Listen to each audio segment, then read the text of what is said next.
What if a single thread of courage could weave life through the tapestry of death, not once, not twice, but 50 times in a night where hope was a ghost? Step into the frozen abyss of December 18th, 1944, where the Ardennes forest trembled under the Battle of the Bulge, a savage wound torn open by World War II's final throes. Amid the thunder of panzer tanks and the wail of the dying, a lone figure defied the storm. A nurse named Evelyn Harrow, 27, her auburn hair streaked with frost, her green eyes alight with a fire no shell could extinguish. This is no legend spun from dreams. It's a true chronicle of how she saved 50 soldiers under relentless fire, a secret etched in blood and snow. A whisper of ancient valor reborn in a woman history overlooked. The morning had dawned like a shroud, gray and heavy, cloaking the world in dread. Evelyn was a British nurse, her hands schooled in the quiet art of healing, stationed at a field hospital 5 miles from the front. She'd seen war's toll.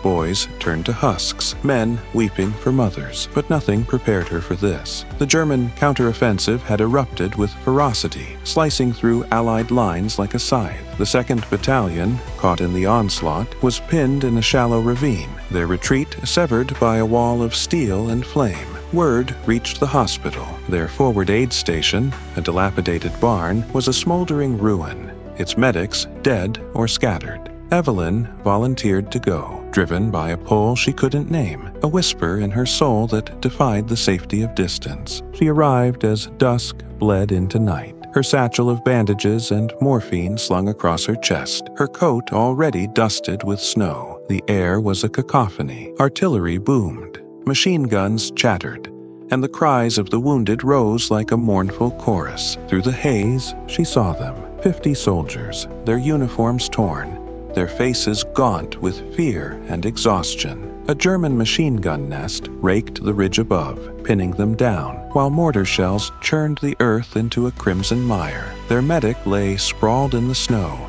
his lifeless hands clutching a shredded kit. Evelyn didn't falter. She dropped to her knees and crawled, the frozen mud clawing at her, bullets snapping inches from her head. She reached the ravine, her breath a fleeting wisp in the icy gloom. "Stay low," she ordered, her voice cutting through the chaos with a calm that belied the tremor in her frost-numbed fingers. The first soldier she reached was Private Daniel Tompkins, a wiry youth of 19, his thigh torn open by shrapnel. Blood pulsed from the wound, staining the snow beneath him, his eyes fluttering toward oblivion. Evelyn tore her scarf, wrapping it tight around his artery, her hands steady despite the cold seeping into her bones. "You're not done yet," she said, her gaze locking with his, fierce and unyielding. He nodded faintly, clinging to her words like a lifeline. She moved on, bandaging a chest wound oozing with every ragged breath, splinting an arm mangled by debris, each act a quiet insurrection against the death closing in. The Germans advanced,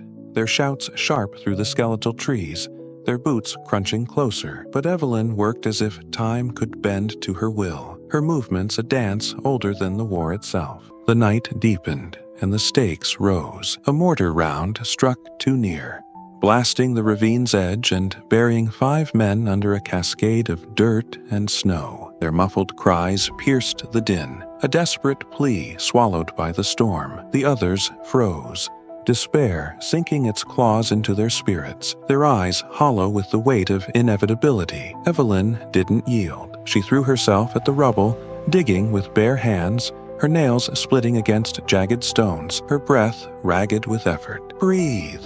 Damn you!" she shouted, hauling a corporal free, his chest rattling with dust and blood. She pressed a bandage to his side, her fingers slick with his life, and he gasped back to consciousness. One by one, she pulled them out, 5 souls reclaimed from the earth's cold embrace, her strength a mystery that defied the frailty of her frame. The men watched, their terror giving way to awe, as if she were a specter of some forgotten power. The Germans were upon them now, their silhouettes looming through the smoke, rifles primed. The ravine was a death trap, its walls offering no refuge. Evelyn's mind raced, her eyes scanning the chaos for an escape. She spotted it, a narrow gully snaking west, veiled by swirling snow and the acrid haze of shellfire. "Move, now!" she barked, shoving the able-bodied to their feet, her voice a beacon in the dark. She hoisted Tompkins herself, his arm slung over her shoulder, his weight dragging at her slight build. Others carried the gravely wounded, their steps faltering but driven by her resolve. Bullets whined past. One grazed her arm, a searing sting she brushed aside. Blood trickled down her sleeve, mixing with the frost, but she pressed on, her commands steady, her presence a shield against the terror threatening to unravel them. For 2 grueling hours, she led them through that gully, a tortuous path of mud and shadow. German patrols prowled nearby, their lanterns flickering like will-o-wisps, their voices a low growl in the wind. Shells burst overhead, showering them with dirt, but Evelyn's focus never wavered. Her satchel dwindled, morphine spent, bandages reduced to rags, but her spirit burned bright, a flame forged in the crucible of necessity. She paused only to adjust a tourniquet or whisper encouragement to a faltering man, her words a thread binding them to life. By dusk, they stumbled into a British outpost, 50 men alive because of her, some limping, some borne on makeshift stretchers, but all breathing. The outpost's captain stared, incredulous, as Evelyn sank into the snow, her coat soaked with the blood of others, her face etched with exhaustion beneath a faint, fierce smile. "Who are you?" he asked, voice hushed with wonder. "Just a nurse," she replied, her humility cloaking the titan within. Evelyn Harrow vanished from the annals of fame. No medals adorned her chest. The war's bureaucracy buried her deed in forgotten files. Yet the soldiers she saved spoke of her in reverent tones, dubbing her the Angel of the Ardennes. Her courage wasn't mere grit. It was a spark of the eternal, a wisdom the ancients knew.